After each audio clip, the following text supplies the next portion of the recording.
So you're watching TV at home, sitting on the couch in the living room, relaxing, and you might be watching Netflix or something, and you start to smell something, kind of smells like smoke, and you look up towards the vent, and sure enough, you see some smoke coming out of that vent, and and before long, you have flames. You notice flames emerging through your walls, through the sheetrock, and these flames are subtly they're spreading further, and they reach the curtains, and now the curtains are on fire. And you're kind of wondering what's going on here. Did I leave the oven on the stovetop in the kitchen, and perhaps I left an oven mitt too close to the burner and it caught on fire, right?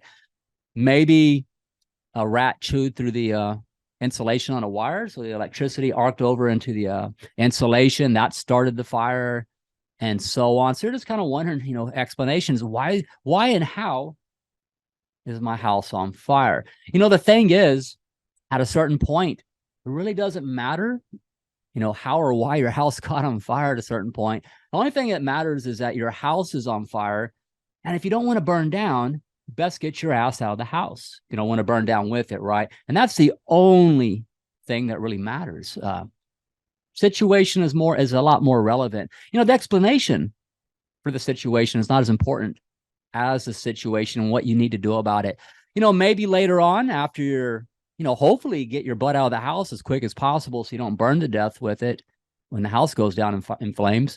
So you get out of the house later on when you're going to buy your next house. Yeah, you might want to think about those explanations. What happened at the last house? I need to make sure that doesn't happen in the next house that I purchased, right? And the thing is, this is what people do in relationships. See it all the time. A person can be in a toxic relationship with somebody, and this person may have some abusive behavior, gaslighting going on, a lot of manipulation. Maybe there's a flavor of codependency in there.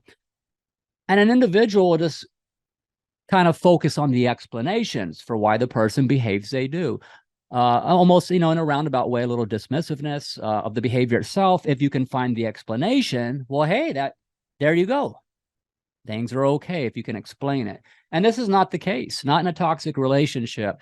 Explanation isn't as important as a situation itself. And more importantly, what do you plan to do about it, right? If you're in a relationship that's causing harm to your life, it doesn't add more value than it causes harm or stress. At a certain point, if you don't want to go down with that relationship or be held hostage by toxic behaviors, it's time to exit the relationship, get out of it.